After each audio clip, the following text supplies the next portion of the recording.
A Skinwalker is knocking on my door. I am writing this now as a call for help. I am desperate, and I don't know what to do. My name is Michael. I own a dairy farm in the Great Plains, near a Navajo reservation, along with my brother. The farm was built by our parents before we were born, and it was passed down to us after their death. It's a pretty big farm. It has 2 barns, a well, and a house, where we spend most of our free time. Although, I've always dreaded this place, because it's the place where our parents died, or at least where they were found. My parents died when we were both 19. Their bodies were found mutilated in the well. There was nothing stolen or destroyed. If not for the blood trail leading to the well, we would have never found them. The case was passed as a murder, but they never had any suspects, and me and my brother were too ravaged by the event to think about it. Years passed and we forgot about the event. Well, until 2 weeks ago. We were gathering food for the cows using an old tractor. It was pretty dark, but we didn't use its headlights because the battery was too old and couldn't stand them being on for very long. As I was loading up the food, I heard my mom's voice, calling for me from behind some bushes.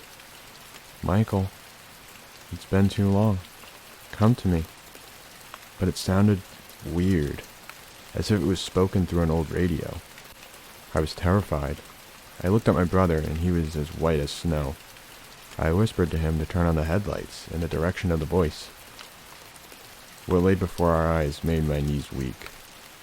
It was a coyote, but its eyes were pitch black, and it was standing on its back legs. I jumped in the tractor, and we noped our way out of there as fast as we could.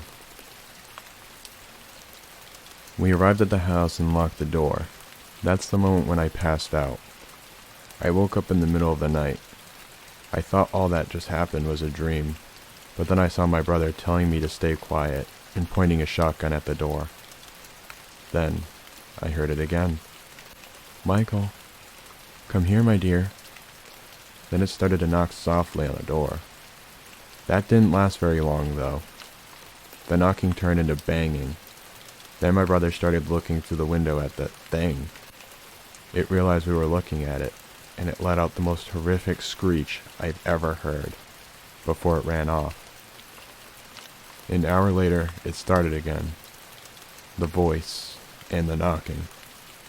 I've searched up on the internet, and I learned they are called Skinwalkers, evil Navajo men that sold their souls.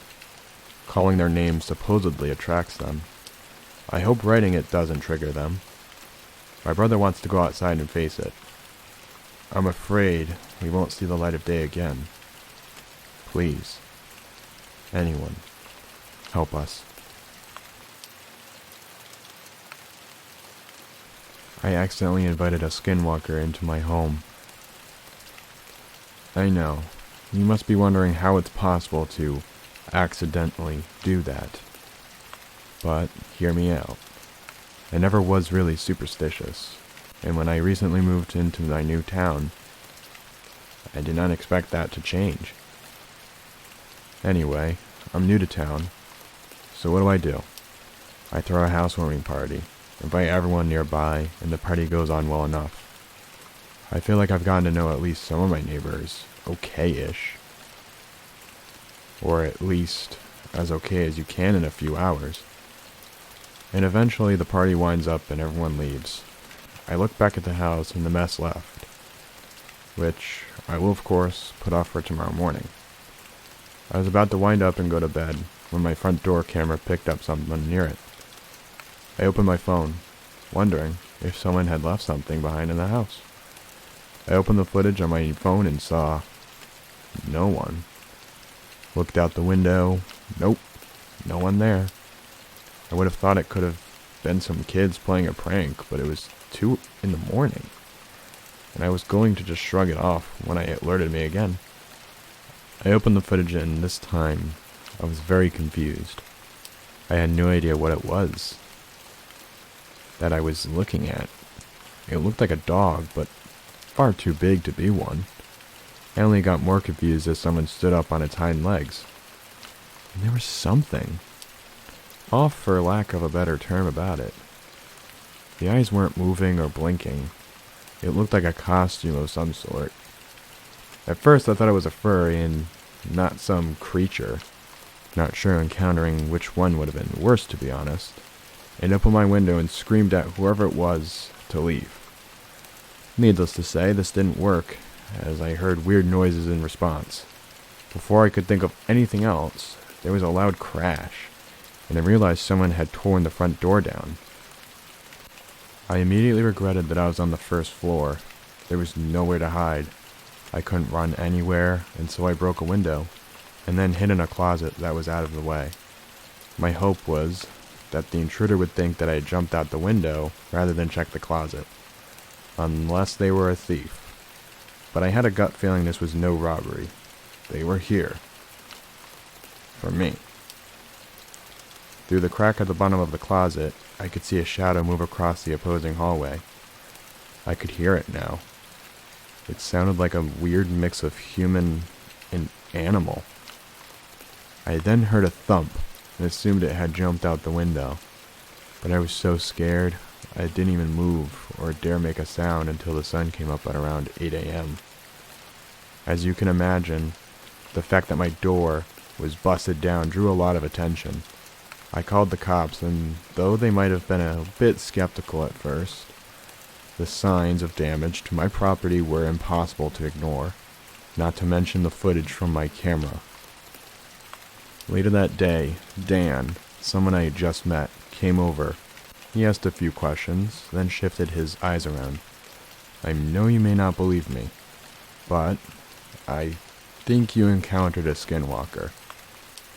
Dan told me how he had seen one around these parts as a boy, but had been sensible enough to run back inside his house until the beast went away. As per him, those things could only get inside if you invited them in.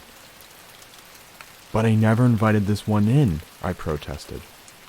I was pretty cranky about the whole thing given the lack of sleep, and to that he simply pointed at my front door, the banner that said, "Everyone's welcome," that I had hung out before last night's party. Everyone. I had just handed that thing a blanket invitation. I took it down immediately. Even now, I sometimes wake up at night wondering how it would have been if my trick with the window hadn't worked. Thank God it did, though. But I learned my lesson. Never again would I issue out a blanket invitation like that.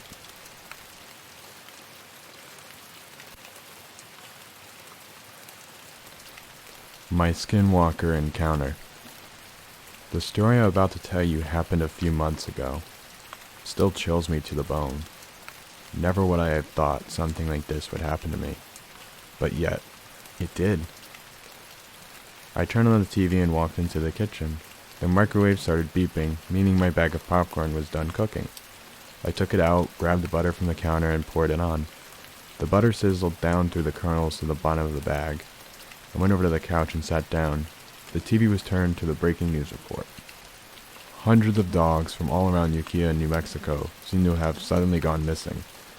The Nevada Department of Conservation and Natural Resources says that they are looking into why these disappearances are occurring. More on this at 12. I threw my bowl of uneaten popcorn in the trash and decided to go to bed. It was getting pretty late and I had a meeting early in the morning. I went upstairs into my room. My dog Leica, a large golden retriever, was laying on the ground. She looked up at me with sad doggy eyes, before dropping her head back down into the carpet. "Hey buddy," I said. "What's the matter?" Of course, my dog just laid there aimlessly, staring at the wall. I shrugged and went into the bathroom to get ready for bed. I hopped in a quick shower, brushed my teeth, and climbed into bed.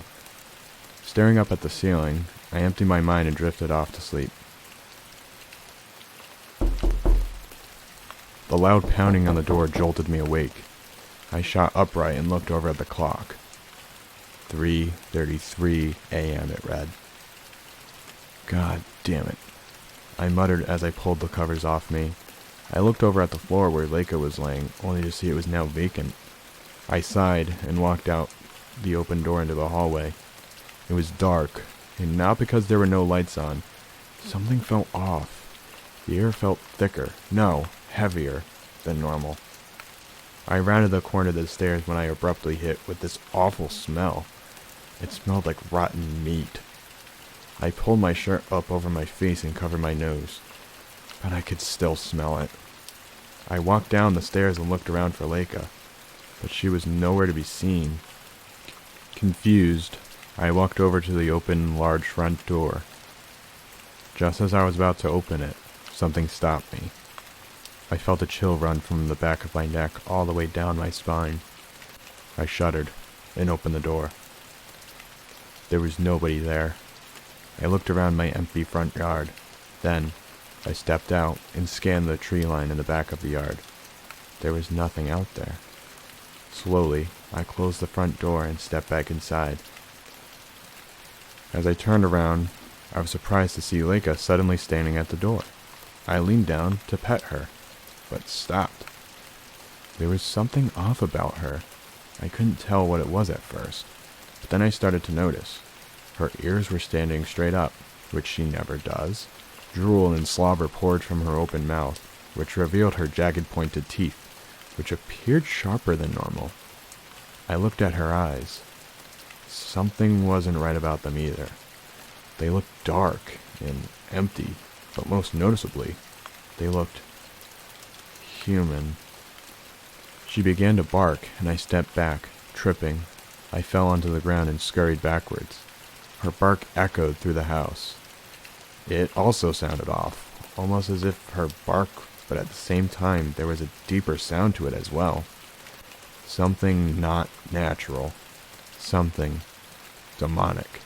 Suddenly, her head snapped sharply left and looked right at me. She had those black, lifeless eyes. Then, just as soon as she appeared, Leica was gone. She stood up, looked at the door, then back at me, before wandering down the hall toward the kitchen. Terrified, I ran upstairs and closed the door. I walked past Leica, now laying on the floor of my room, and got back into bed to go to sleep. It wasn't until I had just started to drift off to sleep when I realized I had seen Leica go down the hall, not into my room. Whatever I had seen downstairs was not my dog. It was something else entirely. Flash forward 6 months. One of my clients, a Dr. Ashkey Diggin, who was a Native American man from the local Navajo tribe, came into my work one Monday afternoon. Before we had started talking business, I had him introduce himself to me and tell me a few stories about himself. One of the stories he told caught my attention. He told a story about an encounter he had with a tribal creature known as the Skinwalker. He said that these creatures, Skinwalkers, were evil creatures summoned by the Navajo witches that had the ability to transform into any animal they please. He also described the awful, wretched odor that they gave off. I was shocked. Now, positive I had an encounter with a Skinwalker. One fateful night, I jumped back from my desk, running to the bathroom. I had no clue what to do. Until this point, I had been told my whole life that monsters aren't real. Now, I know that's just not true. Monsters are real. All you have to do is know where to look.